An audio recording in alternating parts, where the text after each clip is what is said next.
In today's video, we're going to talk about the SBGA413.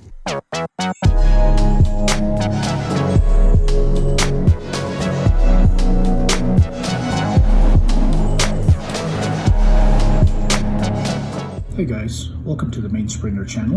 I'm Parikh, and in today's video, we're going to talk about the SBGA413, also popularly known as the Cherry Blossom. This watch is one of 4 watches that is a part of the Seasons collection of Grand Seiko, and this Seasons collection is exclusively sold in the United States. The Cherry Blossom watch has definitely gained a level of popularity among the 4 watches as one of the most collectibles, and has probably attained the same level of fame as the more iconic Snowflake watch. Part of the popularity of this watch stems from the unique subtle pink textured dial, which is very different from any other watch. Now, this is again not a limited edition watch. It is just a limited production, and it is for the USA only. And of course, the demand for this watch has become somewhat global because it's US only. There is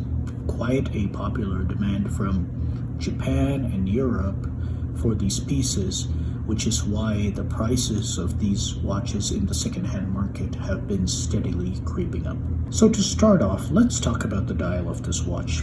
I really love this dial. I went for this watch because of the pink dial mainly. It is a subtle pink, and to be completely honest, I could honestly do with a little bit more pink. But it changes dramatically when the light hits it, and it can seem anywhere from a pinkish color to a almost silver gray based on how the light hits it.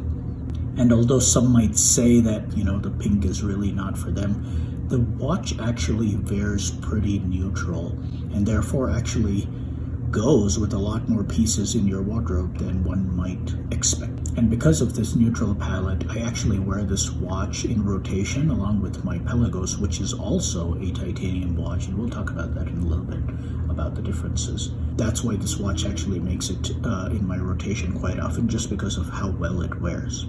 If we turn this watch over, you can actually see the see-through caseback, and it's got the Grand Seiko Lion logo in gold embossed on that caseback, which kind of is a shame. I wished they actually had that logo etched instead of printed on top, because it kind of is a little bit distracting to the viewer. The next thing I'd like to talk about this watch is the case. This is a Grand Seiko high-intensity titanium case, which is extremely light on the wrist. The case design is based on the 62GS case, and it's very genuine to the original reproduction that we saw back in the day. This is a very subtle case, but the case weight beautifully complements the nickname Cherry Blossom for this piece. I feel really the same thing with the Snowflake, because that also comes with a high-intensity titanium case, and when your watch garners the name Snowflake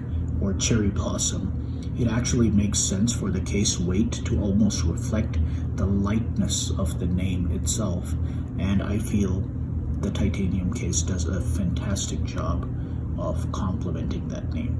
In my previous video on the SBGA269, we were talking about the very unique dial of the watch, where it has these lacquered red Japanese floorboard type design, and that watch came on a steel case, and really that seemed to complement the dial really well, because when you think about floorboards, you're thinking of something that is sturdy, something that is robust, and the heft and the weight of the steel case in that watch perfectly complemented the dial. And in this watch, I think titanium was the right choice. A lot of people have some problem about the lightness of titanium. They almost feel like I'm getting a plasticky watch for the price, but I personally love titanium. I love the lightness. Titanium is extremely strong. It is very hard, does not scratch easily, which makes it a very good case to have on such a watch. Another aspect of this case is really the Zaratsu polishing of the titanium. For those of you who may know, I am a materials scientist by profession, and one thing I do know is titanium is extremely hard to machine and even so harder to polish. So to get such a fine and incredible finish like the Zaratsu polish on titanium is much harder compared to that of steel. And when you see other watches in titanium, for example the Pelagos or the new Omega Seamaster, they prefer to take the matte finish route, which is comparatively lesser effort. So really kudos to Grand Seiko for absolutely pushing the limits on what can be done with a titanium case finishing. Last but not the least, I really do want to talk about the movement in this watch. So the movement in this watch is a spring drive movement that has a 72-hour power reserve. And there are a lot of videos that talk about what a spring drive movement is. I'm just going to give my 2 cents version on what exactly is a spring drive movement. If y'all are familiar, we used to have this thing called the dynamo back in the day. It used to be a rotor that you actually connect to your bicycle tire, and when you pedal, you actually generate electricity that powers the light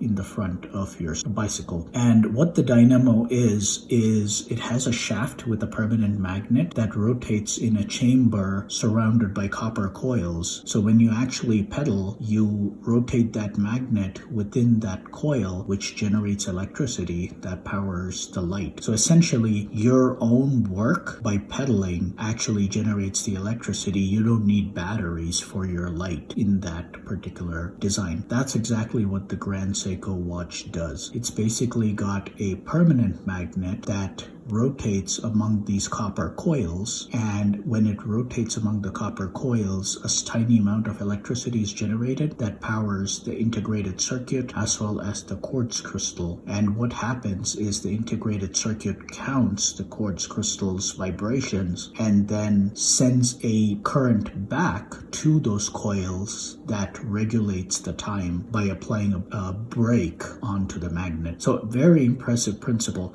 So one might quickly ask, okay, in the dynamo, you pedal and, you generate electricity. What is the equivalent of the pedaling in the Grand Seiko watch? Well, that really comes when you wind the mainspring. So when you start this watch up cold, you wind the mainspring, and when that mainspring discharges, it starts to rotate that magnet within that coil, and that's how the electricity is generated. And then the rotor constantly keeps that mainspring wound, and that's exactly how you have the spring drive movement working. It took Grand Seiko almost 30 years in order to perfect this design, and this is why you have a non-battery powered mechanical watch that has an accuracy that comes closer to a quartz watch and better than any other mechanical watch out there. And just for that reason, this is innovation. This is true innovation in this day and age. The movement here is fundamentally different from anything else that we have seen, and they are constantly improving the power reserve on these.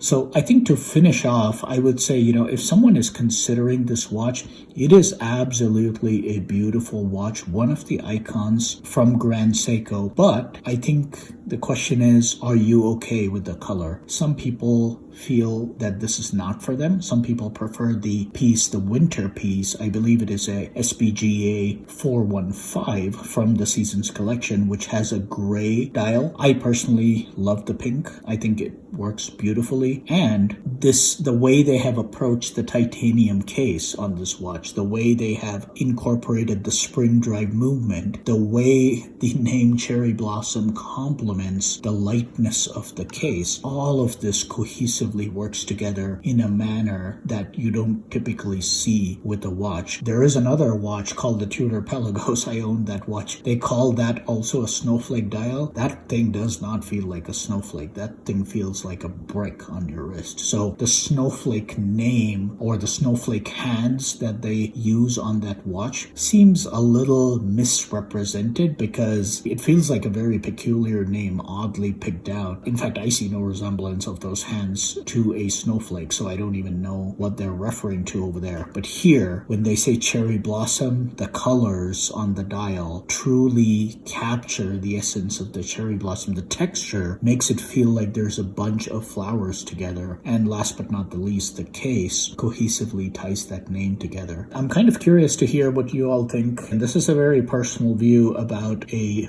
rather popular watch these days. What do you guys think about this watch? I know some people have a very polarizing view about Grand Seiko and especially the titanium cases. They just think, oh my god, that feels really weird. I'm expecting to wear a very hefty watch and it feels like I'm wearing a swatch on my wrist. I feel like I'm paying too high a price for the weight of the watch, which is a very weird way of looking at it. But then one can argue, right? Richard Mille, they have like a watch that weighs 50 grams and they charge a $250,000 for that, and people buy that and people pay for that and it's coveted. So I think it is just a psychological difference of what you consider valuable and what you expect out of the watch. If you have any thoughts, let me know in the comments. As you all know, I do like to start a dialogue on some of these topics, and thank you all for participating. Have a great day.